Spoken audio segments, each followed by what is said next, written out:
এক বেলেগ ধৰণৰ পৰিৱেশ চলি থাকিব 2-3 দিনলৈ।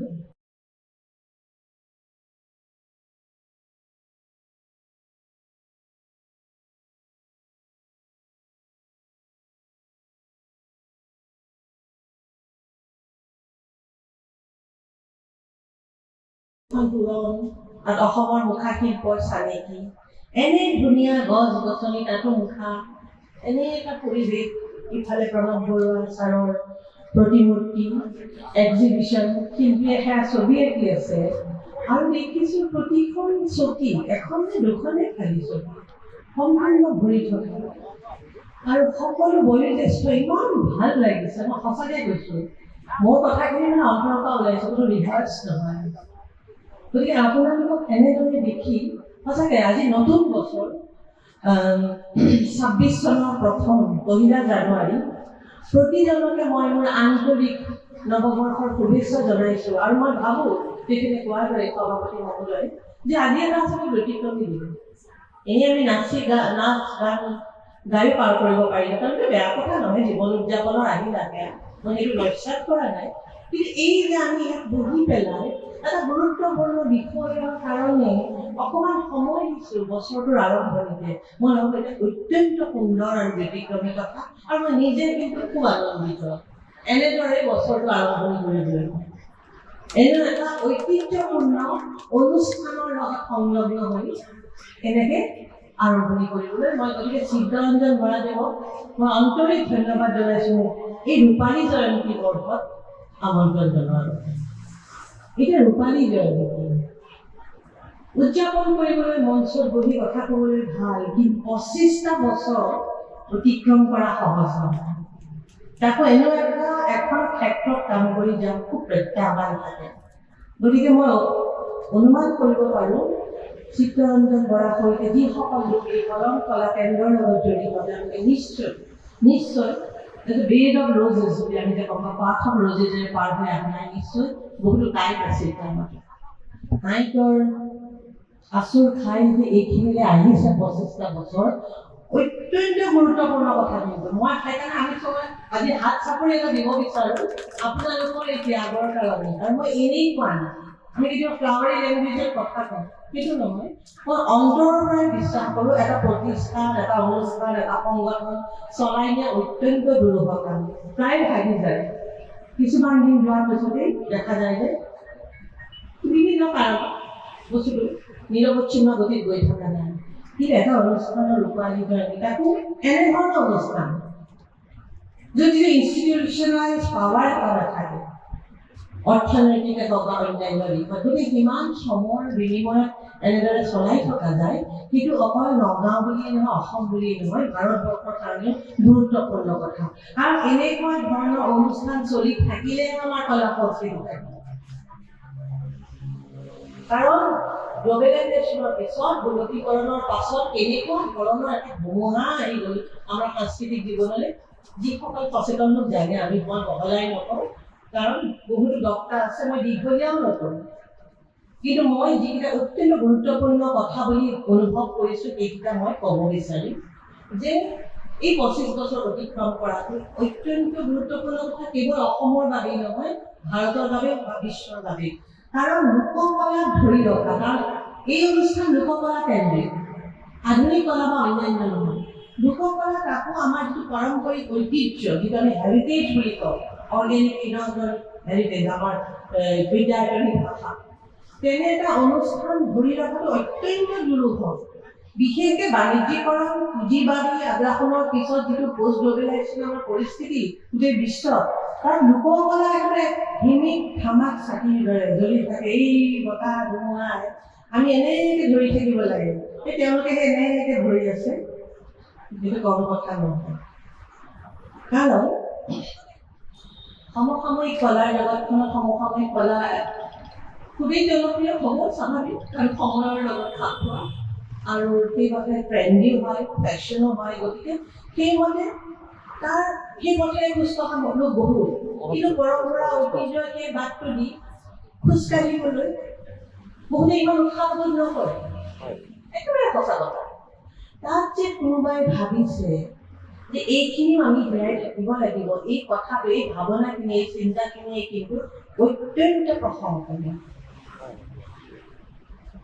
কিন্তু এটা কথা ক'বলৈ থাকি গ'ল, এতিয়াও মই নিজে আৱেগিক হৈ গ'লো। মই তাতে বহি চাহ খাবলৈ ধৰোঁতে যেতিয়া আৰম্ভণিৰ গীতটো পৰিৱেশন কৰিলে, ইমান সুন্দৰ মানে ধ্ৰুপদী সংগীতৰ তালু শুনিলোঁ। সেই গানটোৰ মাজেৰে মই লগে লগে চানকাপ হৈ ওলাই আহিলোঁ। মই ৰেকৰ্ডিং এটা কৰিলোঁ। কিয় কৰিলোঁ? কাৰণ মোৰ নিজৰ অনুভৱ হৈছে এইটো এটা ঐতিহ্যপূৰ্ণ, আজি এই তাৰিখত এটা হিষ্টৰিকেল মমেণ্ট। আমি অনুভৱ নকৰোঁ, কিন্তু আমি আচলতে এটা হিষ্টৰিকেল মুভমেণ্টৰ মাজত আছোঁ এই মুহূৰ্তত। কাৰণ এই যে কণ্ঠপূৰ্ণ এটা সহজ নহয়। এটা ভাইকলে মোৰ মনত পৰিছে, প্ৰজ্ঞা আৰু প্ৰশান্তিৰ পথ মোৰ বাবে নহয়। এই প্ৰশান্তি নাথাকে, আন্তৰিক প্ৰশান্তি থাকে, কিন্তু আমাৰ ঘৰত বিভিন্ন ধৰণৰ চেলেঞ্জে আমাক কেতিয়াবা দুখী কৰি দিয়ে, প্ৰশান্তি হেৰাই যায়। সেই পথত কিন্তু যোনে খোজকাঢ়ে সাংঘাতিক। সেই খোজকঢ়া মানুহখিনিয়ে এইতে ধৰি ৰাখিছে চাকি গছ। সেইবাবেই ঐতিহাসিক ক্ষণ বুলি মোৰ আজি অনুভৱ হৈছে। আৰু সেই গানটোৰ মাজেদি আমি সেই অনুৰণৰ অনুভৱ কৰিছোঁ। মই অকণো বহাই মানে অতিশয়োক্তি বুলিও মই নকওঁ, ফ্লাৱাৰী লেংগুৱেজ বুলিও নকওঁ, একেবাৰে অনুভৱৰ মাজেৰেহে কথাখিনি ব্যক্ত কৰিছোঁ। আৰু সেইকাৰণে মই তেওঁক তেওঁলোকক আন্তৰিক অভিনন্দন জনাইছোঁ। কেৱল এই প্ৰতিষ্ঠানটোতে নহয়, এই গোটেই মানুহখিনি। কাৰণ এইটো এটা কালেক্টিভ ভেঞ্চাৰ, সামূহিকভাৱে সামাজিকভাৱে কৰা এটা কাম, যিটো নিশ্চয় আপোনালোক প্ৰতিজনে তেওঁ সহায় সহযোগিতা অন্য নহ'লে শুভকামনা জনাইছে, যাৰ কাৰণে আজি আপোনালোক ইয়াত বহিছে। গতিকে এনে এটা প্ৰতিষ্ঠান চলি থকা বৰ কঠিন। গতিকে আপোনালোক সকলোৱে যে সামূহিকভাৱে আগুৱাই নিছে, কোনোবা হয়তো বাহিৰত থাকে এতিয়া, আজি দিনটোৰ কাৰণে হয়তো আহিছে, এই সকলোখিনি যে আহিছে, ইয়াত এটা এনাৰ্জি, পজিটিভ এনাৰ্জি আহিছে, এই কথাখিনি খুব ভাল লগা। আৰু তাৰ মাজতে সৰু সৰু ল'ৰা ছোৱালী দৌৰি ফুৰা দেখিছোঁ, এজনে দুজনী গীতত খুটিতা লগা বজোৱাও দেখিলোঁ। মই নিশ্চিত যে তেওঁলোকে সেই আনন্দ, সেই তৰংগ, শক্তি তৰংগ, উৎসাহপূৰ্ণ কথাৰ তৰংগ, পৰিৱেশৰ তৰংগ কঢ়িয়াই আনিব। এইটো খুব তেওঁ মাজে মাজে অকণমানি নতুন প্ৰজন্ম দেখিছোঁ। মই নিশ্চিত যে তেওঁলোকৰ সচেতনভাৱে এই কথাবোৰ লৈ যাব। সেইবাবে মই খুব আনন্দিত। এতিয়া কথা হ'ল গুৰুত্বপূৰ্ণ দুটামান কথা সামাজিক পৰিৱেশত। ইতিমধ্যে কৈছোঁ যে যেতিয়া গোলকীকৰণ হৈ গ'ল, কথাবোৰ সলনি হৈ গ'ল, বিশ্ব বজাৰ হৈ গ'ল, আৰু লোককলা কেতিয়াবা কেৱল কমডিটি হৈ ৰৈ গ'ল, অন্য বস্তু। সেই চেলেঞ্জবিলাক, সেই লোভ প্ৰলোভনক বাদ দি লোককলাক ধৰি ৰখাটো এক বেলেগ প্ৰত্যাহ্বান। সেই প্ৰত্যাহ্বান আমি কেনেদৰে ভাৰসাম্য ৰাখি আগবাঢ়ি, মই কোৱা নাই যে অন্য নহ'ব বা আমি জীয়াই থাকিব লাগিব, তাৰ বাবে বিভিন্ন ধৰণে এই আমি জীয়াই থকা সম্বলো ভাবিব লাগিব। কিন্তু তাৰ যিটো অথেণ্টিক স্বৰূপ, তাক ৰক্ষা কৰি আমি কেনেকৈ বিকৃতকৰণ নকৰাকৈ আগুৱাই যাব পাৰোঁ, সেইটো গুৰুত্বপূৰ্ণ। কাৰণ আমি মনত ৰাখিব লাগিব, আধুনিক কলা থাকিব, সমসাময়িক কলাৰ চমকো থাকিব, কিন্তু লোককলা হ'ল আমাৰ কি সাংস্কৃতিক পৰিচয়, আমাৰ কালচাৰেল আইডেণ্টিটি, আমাৰ ঐতিহ্য। সেইকাৰণে মই কওঁ লোককলা হ'ল আমাৰ মাটি। আধুনিক কলা আকাশখন এই বিশ্ব বিয়পি যাব, কিন্তু আমি কোন মাটিত থিয় হৈ থাকিম? সেই মাটিত আমাৰ লোককলা, আমাৰ গামোচাখন, এইটো শিপিনীয়ে বোৱা গামোচা দিছে, হাতেৰে কৰা টেৰাকটাৰ বস্তু দিছে, এনেকুৱা ভাল লাগিছে। এনেকুৱা ধৰণৰ উপহাৰ পায়ো বৰ ভাল লাগে মনটো। এই যে আমি ৰাখিছোঁ, এই গামোচাখনৰ পৰা আৰম্ভ কৰি শিপিনী, এই টেৰাকটা, এই লাড়ু, আজি লাড়ু দিছে, নাৰিকল লাড়ু, লগে লগে জ্যোতিপ্ৰসাদৰ উক্তিলে মনত পৰিছে। তেওঁ কলা আৰু শিল্পকলাৰ স্বৰূপ বিশ্লেষণ কৰি সেই নাৰিকলৰ লাড়ু মূল ৰূপটো, সেইটোৰ কথাও আহিছে। প্ৰতিটো বস্তু নিত্য ব্যৱহাৰ্য সামগ্ৰীৰ মাজত লোককলাৰ যিটো সম্পদা, সি আমাক নান্দনিকতাৰ প্ৰথম পাঠ দিয়ে। পিছত আহিব মডাৰ্ণ নাদৰা। প্ৰথম কিন্তু কোনে দিলে? মায়ে দিয়া লাড়ুটোত, আপোনালোকে বনাই দিয়া লাড়ুটোত তেতিয়া শিশুটো এনেকে ইমান ধুনীয়া বগা গৈ লাড়ুটো, তাৰমানে নান্দনিকতাৰ যিটো পৰিভাষা ক'ব নোৱাৰাকে নিত্য ব্যৱহাৰ্য সামগ্ৰীৰ মাজেৰে আহি ধুনীয়াকৈ কৰা কৃষ্ণৰ কামটো টেবুল ক্লথত কৰা। হোমেন বৰগোহাঁইৰ এটা ধুনীয়া গল্প আছে শব্দশিল্প, য'ত মাকৰ কুৰুচাৰ কামটোকো তেওঁ পিকাচোৰ কামৰ লগত তুলনা কৰিছে, পাব্লো পিকাচোৰ। গতিকে লোককলা কি অৰিহণা, লোককলা কিয় জীয়াই ৰাখিব লাগে যদি প্ৰশ্নটো হ'ল আমাৰ পৰিচয়। গামোচাখন আমাৰ পৰিচয়। এই আচাৰে কান্দি পুতলাটো, মাক পুতেকৰ পুতলাটো, শিশুৰ পুতলাটো আমাৰ পৰিচয়। লোককলা চিৰন্তন প্ৰবাহিত হৈ থাকে। এই পুতলাটো আৰু আচাৰ কান্দি পুতলাটোৰ হাৰাপাৰ মহেঞ্জোদাৰোৰ মাটিৰ পুতলাবোৰ একেই। তাৰমানে লোককলা ভক্তি থাকে, চিৰন্তন এক প্ৰবাহ হৈ ভক্তি থাকে। অন্যান্য কলাৰ পৰিৱৰ্তন আহি থাকে, কিন্তু লোককলা সি সদায় জ্বলি থকা বন্তি গছি, নামঘৰত জ্বলি থকা বন্তি গছি দৰে। সি সেই জাক জমক লাইটৰ দৰে নহয়, যিটো ফ্লেছ লাইট আমি মঞ্চত চেলিব্ৰিটি গোৱাৰ সময়ত লগাওঁ, এইবিলাক নহয়। সেয়া হ'ল নামঘৰৰ চাকি। কিন্তু সি জ্বলি থাকিব। নামঘৰত চাকি নজ্বলাকে আমি থাকিব পাৰিম নেকি? নোৱাৰোঁ। গতিকে লোককলা থাকিব লাগিব। লোককলাৰ যি অৱশ্যে স্বৰূপ, সেই স্বৰূপক আমি বুজিব লাগিব। কাৰণ আমাৰ কোৱাৰে মাটি, তাৰ ওপৰতহে আমি থিয় হৈ থাকোঁ। এয়া আমাৰ ঐতিহ্য, আমাৰ পৰম্পৰা, এয়া আমাৰ পৰিচয়। আৰু আটাইতকৈ ডাঙৰ কথা মই ভাবোঁ লোককলা কিয় জৰুৰী? আধুনিক কলা এটা ব্যক্তিগত ইণ্ডিভিজুৱেলিষ্টিক এটা হেৰি থাকে, উদ্দেশ্য। কিন্তু লোককলাটো মানুহে বনায়, মানুহৰ লোককলাৰ ক্ষেত্ৰখনত প্ৰতিজনেই শিল্পী। মোৰ ভাল লগা কথা, মৰল আমি চবেই আঁকো।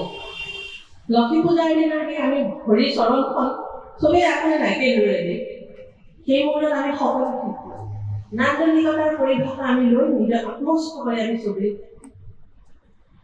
যেতিয়া এজন পুৰুষে গৈ বেজি ঘৰটো সাজে ধুনীয়া শেপত, সেয়া এজন শিল্পী। প্ৰতিজন শিল্পী, কাৰণ লোকায়ত জীৱনৰ ধূলি বালি মাটিৰ সুবাস, জনবিশ্বাস, লোকবিশ্বাস, লোক পৰম্পৰাৰ প্ৰতিফলন ৰূপে লোককলাই নান্দনিকতাৰ পাঠ শিকাই প্ৰতিজন মানুহকে শিল্পী হোৱাৰ আনন্দ দিয়ে। দ্বিতীয়তে জনজীৱনৰ যিটো আনন্দ, পাৰ্টিচিপেশ্যনৰ যিটো আনন্দ, যে আমি চবেই কিবা এটা ধুনীয়া ভাল লগা কাম কৰিছোঁ, আৰ্ট কৰিছোঁ, কিন্তু কমিউনিটিত থকাৰ সুবাস, সেই আনন্দটো, অস্তিত্বৰ আনন্দটো কোনে দিয়ে? লোককলা। সেইটো হয়তো আমি বিকাশৰ পেইণ্টিংখন চাই ভাল লাগিছে, কিন্তু আমি যে চবেই মিলি যদি বাগৰুম্বা নাচোঁ, ডুমুৰ নাচোঁ, বিহু নাচোঁ, আমি ক'ব নোৱাৰাকৈ আমি অংশীদাৰ হৈ যাওঁ। এতিয়াতো বিহু কোনোবাই যদি ফুলটো বজাই থাকিব, আমাৰ চবৰে গাটো আমি কোনে এনেকৈ থাকিব নোৱাৰোঁ দেই। যিসকল একদম নাজানো আৰু বাকী চবৰে ক'ব নোৱাৰি এনেকৈ আহিব সেই লোককলাৰ ছন্দ। সেই ছন্দ আমাক চবকে মেৰিয়াই ধৰিব। আৰু খোজ নাই, 90 বছৰীয়া ককাজনৰ পৰা আৰম্ভ কৰা অকণমানি 9 বছৰীয়া 9 মহিলালৈকে হয়তো সেয়াই লোককলাৰ স্পন্দন আৰু শক্তি আৰু তৰংগ, যাক নীলমণি ফুকনে বুজি পাইছিল। তেওঁ লিখিছিল এটা মাটিৰ কলহত থকা শূন্যতাৰ স্পন্দন। প্ৰতিটো বস্তুত এই নান্দনিকতাৰ আদিপাঠ আমাৰ মাটিৰ ভৰি সকলোকে দিয়া লোককলাৰ যোনে বুজি পাইছে, যোনে তাক পানী দি আছে গছডালত, গতিকে তেওঁলোকক আমি আজি উদযাপন কৰাৰ কথা, আমি স্বীকৃতি দিয়াৰ কথা, আৰু আমি প্ৰতিজ্ঞাবদ্ধ হোৱাৰ কথা যে এইখিনি আমি তেল পানীটো দি থাকিব লাগিব। নামঘৰত কাটি গছ থাকিব, কিন্তু আমি সকলোৱে তেল দিবই লাগিব। সকলোৱে আমি নামঘৰলৈ গ'লে অকণমান তেল লৈ যাওঁ, সেইকাৰণে ঘৰলৈ লৈ আহোঁ নামো নহয়, আমি চুকত দি থৈ আহোঁ দিয়া চলাই। তেনেকৈ আমি অকণ আমি চবেই দি থাকিব লাগিব। লোককলাৰ আনন্দ বজাই ৰাখিব লাগিব। শিল্পকলা তাতো আছে, কমিউনিটি ফিলিং তাতো আছে, সামূহিক চেতনা তাতো আছে, কিন্তু লোককলাৰ যে আনন্দ পোৱা নাযায়। এটা কথা আৰু আমি নিজকে আত্মসমালোচনা কৰিব লাগিব। মোৰ সেইদিনা ক্লাছত, কাৰণ মোৰ এটা কোৰ্চ এটা আছে folk and tribal visual culture পঢ়াওঁ তেজপুৰ ইউনিভাৰ্চিটিত। তেতিয়া নিজে মই এটা ডেভেলপ কৰি লৈছোঁ কোৰ্চ। তাতে এদিন আলোচনা হওঁতে আমি ভাওনাৰ কথা পাতিলোঁ। সৰুতে যেতিয়া ভাওনা চাবলৈ যাওঁ আমাৰ ৰাসলীলা, তেতিয়া দেখোঁ যে গাঁৱৰ মই মানে এই লোককলাৰ আনন্দ এটা অংশগ্ৰহণৰ যিটো আমি যিটো অস্তিত্বজনিত যিটো আনন্দ উদ্দীপনা পাওঁ, সেইটো উদাহৰণ হিচাপে কৈছোঁ। তাত চাবচোন, পাকৈ ল'ৰা বা ছোৱালীজনী কৃষ্ণ আৰু ৰাধা বা যিহক দিয়া হয়। বাকী গাঁৱত যিমান আছে প্ৰতিখন ঘৰৰ প্ৰতিগৰাকী মহিলাই গোপী হয়নে নহয়? কোনোবাই হয়তো চেউৰীয়ে দিব পাৰে, পালটো মিলাই নাই, কিন্তু চবেই সেইদিনা গোপী। আৰু তাত যিটো আনন্দ ফুটি উঠে, কেতিয়াবা হয়তো হাঁহি উঠে দেখি, কিন্তু সেই আনন্দ, এই হাঁহিটোতো এটা ভাল লগা আনন্দ। মানে ঘৰৰ মানুহখিনিও সহায় কৰি দিয়ে, আৰু কাপোৰ কোনোবা নিচলা ঘৰৰ সাধাৰণ চাদৰ মেখেলাৰে কাপোৰ পিন্ধে। মই কথাখিনি ক'লে মানে আৱেগিক হৈ গৈছিলোঁ। মানে সৰুতে সেই দেখি বহুদিন দিল্লীত আছিলোঁ, ঘূৰি আহিলোঁ। মই তাৰপিছত ভাবিলোঁ যে নাই, মই আকৌ ৰাস চাবলৈ যাওঁ। মই আৰু ভিতৰলৈ যাম, মই তেজপুৰত জইন কৰাৰ পিছত মই ভিতৰলৈ গ'লোঁ মানে ভিতৰত কাৰণটো মই বৰোদাত আছিলোঁ, গধূলি 9 আগত আছিলোঁ। গতিকে মই সেই ৰাসৰ আনন্দ ল'বলৈ যে মাছ পাৰ্টিচিপেশ্যন, সামূহিক অংশীদাৰৰ যিটো আনন্দ, এখন গাঁৱলৈ গ'লোঁ তেজপুৰত যোৱাৰ লগে লগে মই মানুহবোৰ ক'ত গ'ল এনে লাগে যে আমি খুব বেছি নান্দনিক এটা ওপৰৰ নান্দনিকতা দি পেলাই বাছি বাছি নিৰ্বাচিত কিছু লোকক লৈ, আৰু আগতে যেনেকৈ গাঁৱৰ পৰা কৃষ্ণ বা ৰাধা ওলাইছিলে, এতিয়া আমি চেলিব্ৰিটি আনিছোঁ। মই চেলিব্ৰিটিক হেৰি কৰা নাই দেই, আহিবই লাগিব, তেওঁলোকক আমি সন্মান দিমেই বেলেগ মঞ্চত। কিন্তু সেই ৰাসৰ দিনা গাঁৱৰে কৃষ্ণক চাই ভাল লাগে, গাঁৱৰে ৰাধাজনীক চাই ভাল লাগে। যেতিয়া আমি দেখোঁ যে এটা পৰিৱৰ্তন আহি গ'ল, কিন্তু সেইটো এটা বেলেগ ধৰণৰ যিটো আমি পপুলাৰ কালচাৰ এনালাইচিছৰ টেণ্ডম বা চেলিব্ৰিটি কালচাৰ বুলি কওঁ, সেই বস্তুটো বেলেগ হৈ গ'ল, খুব সুন্দৰ হৈ গ'ল। এতিয়া মানে নিখুঁত পৰিচালনা, নিখুঁত লাইটৰ সম্প্ৰসাৰণ, চাউণ্ড, পোহৰ, নিখুঁত কৰিঅ'গ্ৰাফী, মানে অনন্য সুন্দৰ। কিন্তু তাৰ মাজত মোৰ সেই আমাৰ গাঁৱৰ নিচলা এই চন্দনীবিলাক গোপীকেইজনী বিচাৰি ফুৰিছিলোঁ। তাৰমানে ক'ৰবাতে তেওঁলোকে মন মাৰি আছে ৰাতিৰ কাৰণে কৃষ্ণৰ গোপী হোৱাৰ আনন্দখিনি, যিটো লোককলাই দিছিলে, লোক সংস্কৃতি দিছিলে। থাককচোন তেনেকৈ আমি সকলো গোপী হয় দিনত নাচিব নাজানিলোঁ। লোককলাৰ সেই কেঁচা নিভাজ স্বৰূপটোত আমি ধৰি ৰাখোঁ যদি, বাকী সদায় আমি চেলিব্ৰিটি নাচ চাম, কিয় নাচাম? আমি মঞ্চত গৈ চাম, আমি কলাক্ষেত্ৰত চাম। কিন্তু অন্তত প্ৰতিখন গাঁৱৰ প্ৰতিটো ভাওনা, প্ৰতিখন ৰাসত আমি সেই যিটো লোককলা উদযাপনৰ আনন্দৰ সেই নিভাজ ৰূপত আমি বৰ্তাই নাৰাখোঁ কিয়? সেইটো মোৰ ধাৰণা, আপোনালোকে এগ্ৰী নকৰিবও পাৰে। কিন্তু মই সেই এইটোৰ কাৰণে মই উদাহৰণটো দিছোঁ যে লোককলাৰ সেই নিভাজ এটা স্বৰূপ আছে, মাছ যিটো আছিলে। তাৰমানে লোকশিল্পীয়ে বনোৱা প্ৰতিটো চাকি নিখুঁত নাছিল, কিন্তু হাতেৰে যেতিয়া বনাইছিল হীৰা, তাতো এটা সৌন্দৰ্য আছিল, ঐতিহ্য আছিল, মানুহৰ সংস্কৃতি হৈ আছিল। আমি সেইটোৱে হয়তো আমাৰ প্ৰত্যাহ্বান। আমি যিহেতু ধুনীয়া কথাখিনিৰ লগতে আমি অলপ ভাল লগা মানে অন্যান্য কথাও ভাবিব পাৰোঁ, যে আমি যদি সেই বস্তুটো ৰাখিব পাৰোঁ আৰু সকলোকে, নহ'লে কি হ'ব, কিছু লোক আকৌ নিলগাই গুচি যাব, কালচাৰটো হাতেৰে ঘটি থকা এলিট কালচাৰলৈ লৈ যাব। আৰু লোককলা কেতিয়াও সেই এলিটিজিমৰ যিটো এটা কৃত্ৰিমতা, সেইটোৱে যাতে স্পৰ্শ নকৰে, সেইটো আমি মনত ৰখা উচিত। গতিকে এইখিনিতে ক'লোঁ, আৰু পুনৰ দীঘলীয়া নকৰোঁ, কাৰণ আমনিদায়ক হৈ যাব সময়টো বেছি পোৱা। গতিকে অসমত বহুত কম অনুষ্ঠান আছে, প্ৰায় আজিকালি আমি দেখা পাওঁ চহৰৰ অলি গলিত আৰ্ট স্কুল আছে, আধুনিক কলা শিকোৱা হয়। প্ৰতিজনক শিশুক আমি দুটা পাহাৰৰ মাজেৰে বেৰি এটা ওলোৱা শিকাওঁ, তেনেধৰণৰ কিছুমান সুনিৰ্দিষ্ট কিছুমান ষ্টেপছত আমি শিল্পী কৰাৰ চেষ্টা কৰোঁ, বিভিন্ন থাকে। কিন্তু লোককলা গুৰুত্ব দিয়া অনুষ্ঠান তেনেকুৱা নাথাকে। মই কোৱা নাই যে তেনেকুৱা কৰিব নালাগে, কাৰণ মই নিজে মডাৰ্ণ আৰ্টৰ ওপৰতে ডিগ্ৰী লৈ আহিছোঁ, MS বৰোদা। মোৰ থেচিছে আছিল মডাৰ্ণ আৰ্ট ডিছক'ৰ্ছ অফ আছাম। কিন্তু এইটোও মই আধুনিক কলাৰ ছাত্ৰী হিচাপে, নৃত্যশীলৰ ছাত্ৰী বা গৱেষিকা বুলিয়ে ভাবোঁ, অধ্যাপিকা বুলি নহয়, এইটো অনুভৱ কৰোঁ যে তাৰ ভেটি কিন্তু লোককলা। পিকাছোৱে যিমানেই কিউবিলিং নকৰক, প্ৰথম ইনস্পিৰেশ্যনটো কিন্তু আফ্ৰিকীয় মুখা শিল্পৰ পৰাই পাইছে।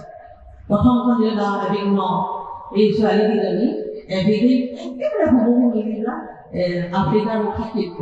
প্ৰিমিটিভিজিমৰ যিটো ইউৰোপত আন্দোলন আৰম্ভ হৈছিল 30ৰ দশকত, 60 দশকলৈকে আছিলে, সেইবিলাক গোটেইটো লোককলাৰ দ্বাৰাই অনুপ্ৰাণিত। এতিয়াও বহুত শিল্পী আছে, আমি ভাৰতবৰ্ষতে যোনে সদায় লোককলাৰ দ্বাৰা অনুপ্ৰাণিত হৈ আছে।